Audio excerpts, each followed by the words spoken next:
This is the Talented but Lazy podcast. Yeah, we get it. It's a gangster party, and what better guest to have than this guy to my left right here, my boy Bowser, special guest. But first, let me introduce myself, the hostess with the mostest, Bill Doza, aka Billy Blends, aka Mr. Steal Your Girl, Billy Bitch Tits. Billy Bitch Tits. Shut up. And then you already know my main hoe, Handy. Handy, say what up. What's up, Rats? Hood Rats. And then, like I was saying, our special guest from the West, my boy Bowser. Bowser, what's up, man? Nothing much. How you doing? How you doing? Been a while. Doing good. Ain't been here in a while. You know, I think it's been like about 2 years since I've been at this spot. You know, Handy lured me here with the false dream of tacos and midget porn, and I don't see no tacos, but Man, you got some coming jacks right there. That maybe should be fun. later a little midget porn, but no tacos. I might be in trouble. Well, I did have them last Monday, but someone decided to cancel. It Oh, was a situation that arose. You know, you gotta take care of your girl. Always take Heavy care of your flow. girl. We started this period. You gotta take care of your girl, you know, and make sure that they're done right, you know. And she was under the weather. And I had no to make wonder sure she that I was mad. No wonder you couldn't come there. Yeah. Yeah, that goes both ways on that one right there. Double hit. No wonder you didn't come. She didn't let you come. All right. Anyway, so how's your day, man? How's your day today? Normal day at the shop. You know how it is there. Nothing changes. But But you get paid. Well, yeah. You know, I can make more money at home, but you know, I'm not complaining. It's always a blessing wherever I'm at. Peanut shells. Oh yeah. They add up. You know, after a while. What's up, Handy? What's up with you, man? How's your day? Same old bullshit. We work at the same spot, so same old bullshit. What do you guys work at? Tell everybody. Fuck. And they don't sponsor us. Can't say it. Oh, that's right. They're not sponsored. That's right. But we're sponsored by Bud Light. Coors Light. And Coors Light came in, Jack. I got this shit, man. What? Best in the West. He's a transgender, that's why he likes that shit. I think I found out while I was turning gay last episode. Oh, why? I was drinking Michelob Ultra. So Less Michelob. calories, less carbs, less testosterone. It was getting me. I had to switch back. That's what I thought about it. I'm like, should I bring my bottle with me or what? Because it's like I already knew Bill was gonna have that, you know. So it's like I need to bring some liquor. So what you're saying is, what happened that night was just because of the beer, the alcohol? No. No comment. No Oh, comment. man. Edit that clip. Nah. And I was sober. 10 minutes, 10 seconds in, edit that clip. That was 3 hours later, man. What the fuck? Cut. There's no cuts. No cuts here. So So, what do you normally drink? I don't drink beer. I don't drink stuff like this. If I'm going light, it's like a Mike's Harder. They drop the alcohol content on them, so it's like That's like the same. that's not the same shit. no. Mike's Harder used to be. I think it was. They had a couple that went up to 13% and 12%, and then they dropped them now to 8. So it's like drinking a regular beer. It's all sugar. So I'll stick with what I like, which is some liquor, rum, straight up rum, Kraken. Dude, Or I have I'll a do bottle of Crystal Captain. You Skull. should have told me. Bottle of Captain, bro. Are you- Ice cold. Why are you saying? He just said he has to drive for booze. Oh, Yeah. Hey, well, there's some freeways. There's and a checkpoint right outside too. So Yeah, shit. Yeah, my buddy's a police officer. He won't let you leave the cul-de-sac. You already know how it goes, man. Once the signs turn brown, turn around. I'm already past the brown, so. No, you're on the green, so you clean. This is Yeah. still Fresno, bro. On that side of winery, that's what you gotta watch out for. Yeah, I gotta go back that way. Oh shit. Yo, bad. you're north. Yeah, but I gotta wrap around this way. I can go that way, but it don't matter. Hold on, you moved or what? Huh? You moved? Yeah, I'm right there, literally by Little Junior over there, Who? Dwayne Jr. So he's like a block away from me, literally. By Brandon? Yeah. Oh, so but you're way the hell over there. Yeah, straight out Herndon. So why the hell do you gotta go that way? That's the way out. Oh. Somebody Google map it.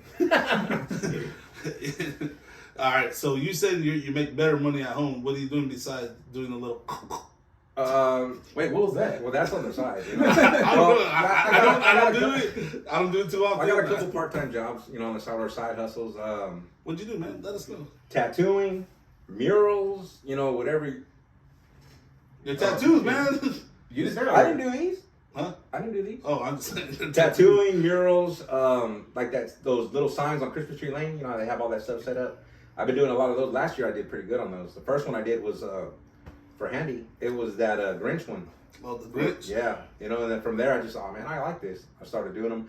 always wanted to do them ever since seeing the stuff on Christmas Tree Lane. I kept doing some. But you've been a drawer though, right? You always had it in your blood, right? Ever Like since I was a kid, yeah. I'd be able to, I can look at anything and just redraw it like that. Drawing dicks all day long. Hell yeah. Bill wanted a tattoo. Make it big. When did you really start drawing? Or when did you think like, man, I'm pretty good at this shit? I'm very critical about my work, so I'll never truly believe that my shit's on point. To me, there's always room for improvement, so I'm always striving to get better at it. But since I would say 10, 11, I was already drawn. When I was like 7 years old, I remember my pops got me this book. I cherished that book forever. I held on to it forever till it completely fell apart. But it was How to Draw Comics the Marvel Way. And it taught you everything, perspective, foreshortening, I mean, everything about it. And I was studying that book since I was a kid, so it's like, I got good. The other thing was Bob Ross. You know, love me some Bob Ross. You know, Put it on your chonies before school. That was the babysitter, because whenever I was at grandma's house or anything and I was acting fool, No cable. yeah, going through shit, it's like, siéntate. She would make me sit down. Soccer's on TV. She would record that shit, so every time I go over, she just play the video over and over again. So I just sit there and watch Bob Ross. I get lost. Oh, it wasn't even a new. I thought because I used Well, to see him on like PBS. that was It would be kinda like like at least. That's what I was talking about. Yeah, that was PBS. too early for me. You know, Too but early? when I was locked up, that was all day. That was the routine every We'll talk weekend. about that later. But so in the beginning, that's to calm me down. Bloop, throw the cassette in, and I'll just sit there and just watch. Through And school, did you take classes during school? I failed art class in school. Man, you suck, bro. I failed art class in school, and my teacher told me straight out, she's like, you know what? You are good. You are good. You are like a true artist because you do everything outside of the box and you do everything the way you want to do it. That's not No, I I'm would've said, dead bitch. serious. I'm dead serious. You know, she's like, you don't follow directions, you don't do nothing, but everything you do is to the assignment. And when What she do said is that, she thought you had autism. Like, oh, he can't color in the box. Pobrecito. I mean, the line's 2 inches thick, and he still keep drawing on the outside. But I just, you know, I've always loved it. To me, it's a hobby, and that's why everyone's always told me, you're good enough to where you can make money off of it and actually make it a career. But to me, it would confine me. It would confine my creativity to where I can't do it the way I want to do it, how I want to do it, when I want to do it. So I'm kind of temperamental when it comes to the art stuff. And I have to be in a certain type of mood in order to get my shit right. That's why a couple of times I had you draw me shit for my t-shirt shit and then some other stuff. I was like, that's cool, go ahead. You're like, you sure like this? Like, man, I trust your... Yeah, I'm That's what critical, you're doing. very critical about my shit. It's got, to me, it has to be perfect. And I will sit there and rework it and rework it and rework it until it's just... Till the final product's there. And it's never really there for me. Yeah. It's never really there for me. What do you say was the most challenging thing you ever done? Art-wise? Yeah. Ooh. I would say portraits. Portraits are very challenging because they got to be dead on. And so there's no room for error, where with art, you can just let it flow and you can add your little twist to it and spin to it. But with the portrait, it has to be on point. And if it's not, then it's not. And it doesn't look anything like it's supposed to look. What's that tattoo show where they redo people's artwork?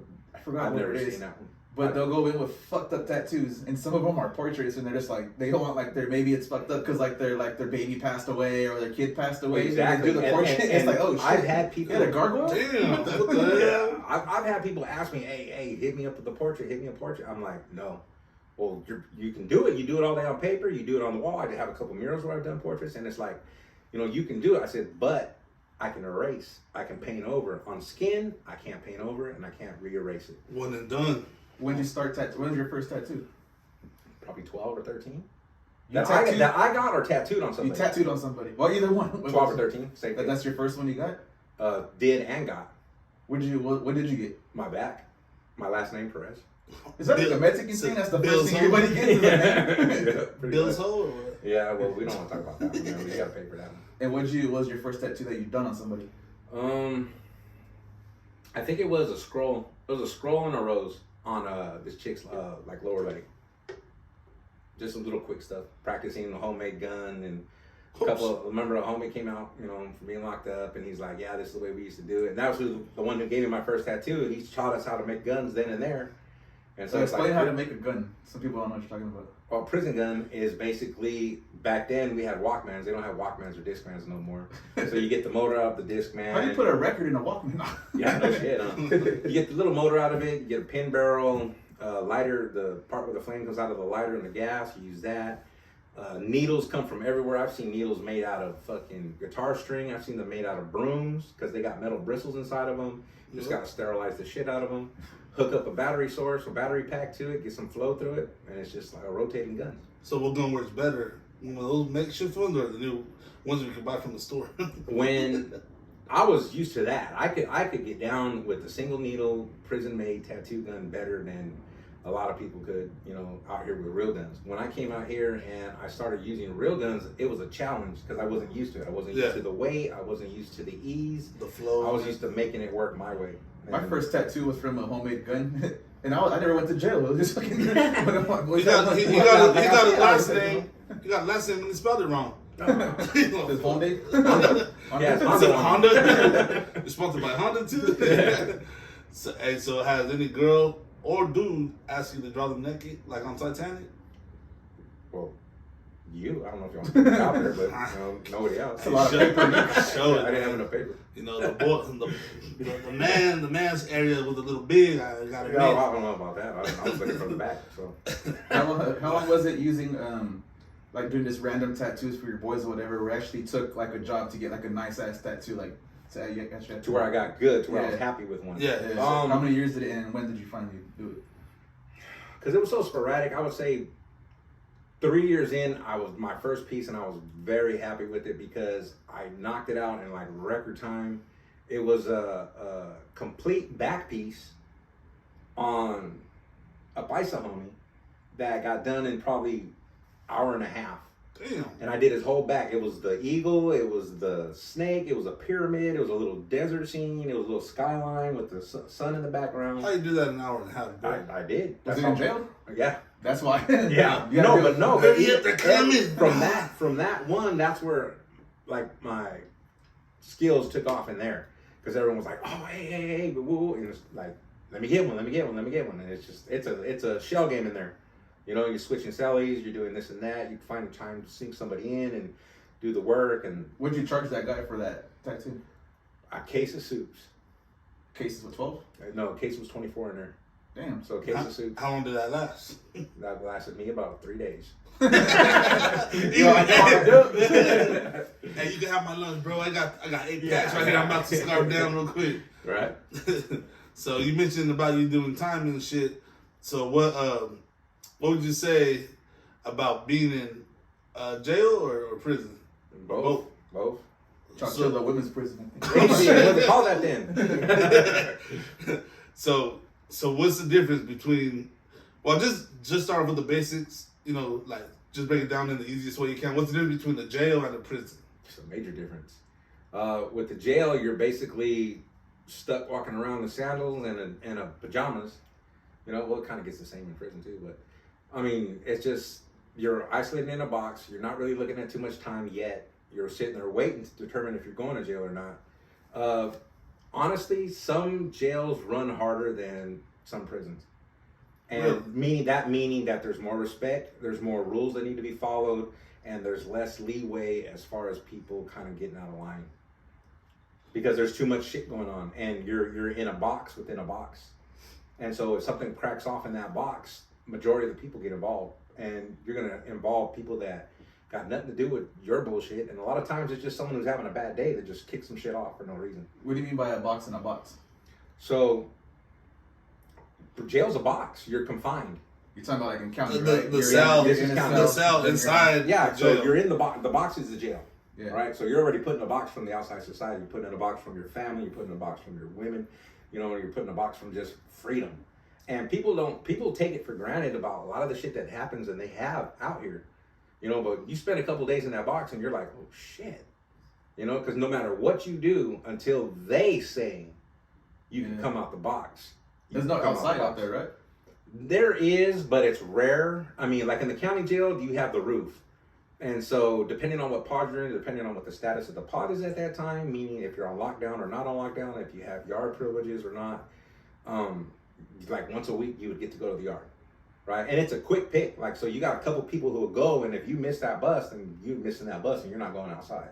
But once you go outside, you're just putting another box. And you can't see shit because you're on top. I don't know who's seen the county jail. That thing is high. And so if you can see that cage from a distance, that's what you're in. box inside of a box inside of a box. Yeah. And you can't see nothing over those walls. All you see is skyline. And so it's a cage. Yeah, it's a bunch of animals. Did you do tattoos in county or that started? You have what's called picking in the county. And so you make ink out of burning shit, okay, plastic. And you mix it with toothpaste or with shampoo or whatever it is you can find. And there's a lot of shit you mix it with. Yeah. And you're just basically making a liquid, right? And so you burn chess pieces because it's a hard plastic, it's a dark plastic. You burn the handballs because the rubber. It's fucked up. People are trying to go play handball or play chess. They're like, what the fuck happened? Hey, where'd my handball go? Where the hell my handball go? Oh, you see this you see this bag of smoke over here. I don't know. I think homie got it over there. It smells like fumes and shit. Yeah. High as shit. You know, you scrape that shit, fucking mix it up, boom, you got ink. I mean, that's what the Chinese use or Japanese use. They got some of the best, darkest ink, and it's just a brick of powder. You scrape it, you mix it, you make your ink, and that shit lasts forever. And so with the picking thing is you get a staple or a little nail, tip of a needle, sharpen the shit out of it even more, melt it to the tip of something, and you just sit there and just pop. And that's what, if you really look at it, that's how the ancient Chinese did all their shit. You know, because they're all tattooed. You see them sitting there just. Yeah. You never seen anybody with a wild ass infection from just burning random shit? Or there's people who get infection, but you also you'd be surprised. You get free medical, so they can see the doctor. Well, it's not just that though. You got who did this to you? That guy. You got some dirty ass people in jail. All right, there is, but because of the situations that are in jail, you got a lot of people who realize, oh no, I gotta be clean in here, or else I'm gonna get fucked off. Staph ain't no motherfucking joke. That shit'll eat your ass up. Like being the same thing as being bitten by a brown recluse spider. It's like it's acid. It just starts eating your ass up, and you're fucked. And it spreads like wildfire. So you try to keep clean in there, you know. And the people who don't, they get ass whoopings. You know, hey, clean your shit up. What's some of the craziest shit you've seen in prison or jail? Multiple deaths, multiple suicides, multiple riots, multiple bullshit. You see everything in there. It all depends on. Well, besides deaths and like suicides, give us like a good fight you seen in there or whatever, like between the group or gangs or whatever. Fuck, dude, I myself have been involved in fucking like 7 riots. You know, it's like shit happens in there and that's what I was saying. The difference between. And that where like they go in and everybody's like. Everybody hit the floor or whatever, and whoever don't hit the floor is because they're still squabbing and shit, or Javi started twerking. Drop your weapon. That's also one of the other side hustles I do right now on the street. They pay me to keep my clothes on. You know? So it's like, but it's like, I mean, shit happens, shit cracks, and there's times when you can't stop. You know, because when a riot kicks off, and there's a purpose behind it. So someone's getting fucked up. You know, that's just the bottom line. You got fights. There's different levels of fighting there. You got a fight. You got a mutual. You got a one-on-one. You got a melee. You have Wait, what's a melee? A melee is like 5 to 7 people just getting it. Yeah. All right.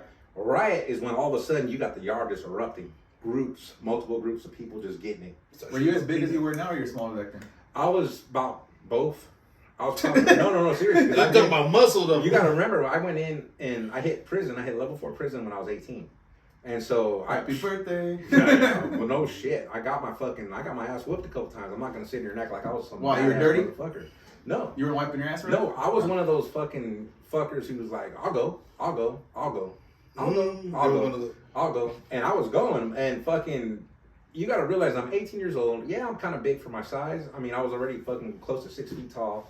I weighed probably like 270, and I'm not gonna say it was all muscle, but I had a little size.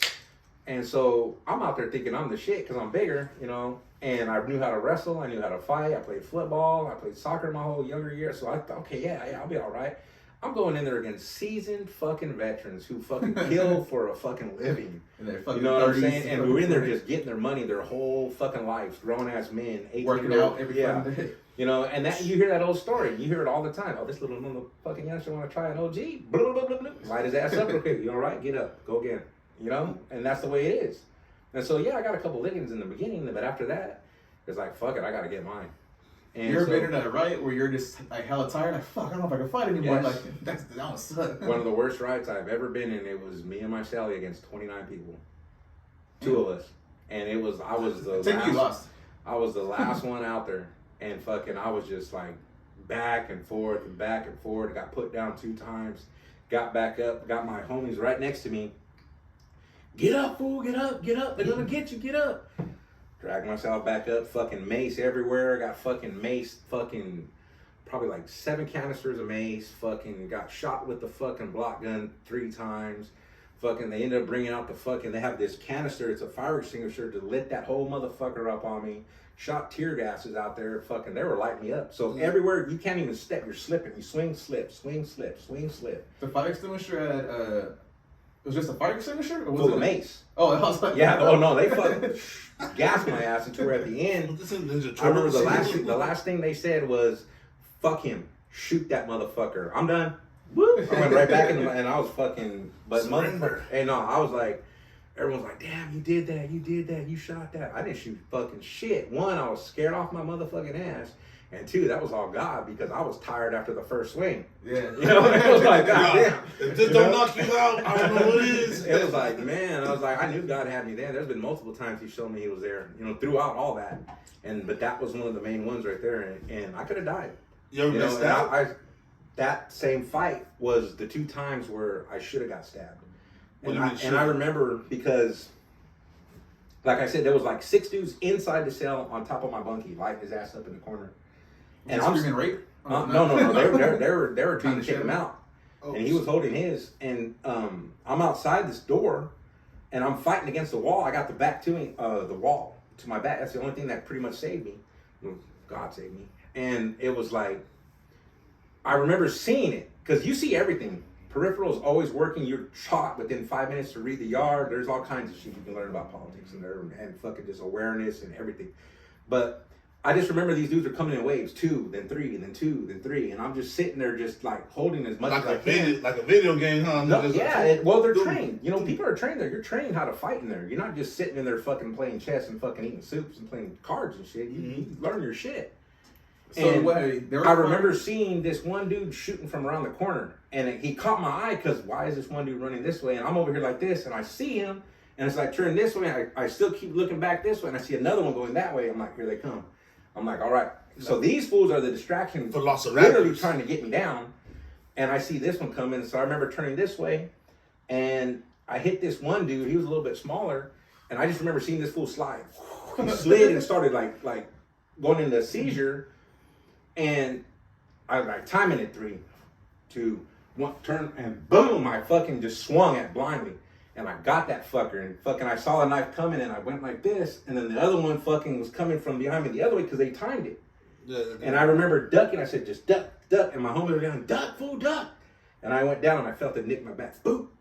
And I just elbowed him, and I kept going. And I don't remember shit after that, but they should have got me right there. Because after that, you're just like tunnel vision, though, right? You're just fucking. All my whole thing was stay alive. Keep going, don't stay down. They took me down like 3 times, I'm serious. Piled on me, just on top of me, stomping me, and like I'm fucking no. I remember This grabbing was the in a rail. cell? No, I'm outside. Oh, the outside. room. Okay. I remember grabbing the rail and pulling myself up, and I'm getting boop, boop, boop, and I was like, fuck it, go, boom, and I just start swinging again.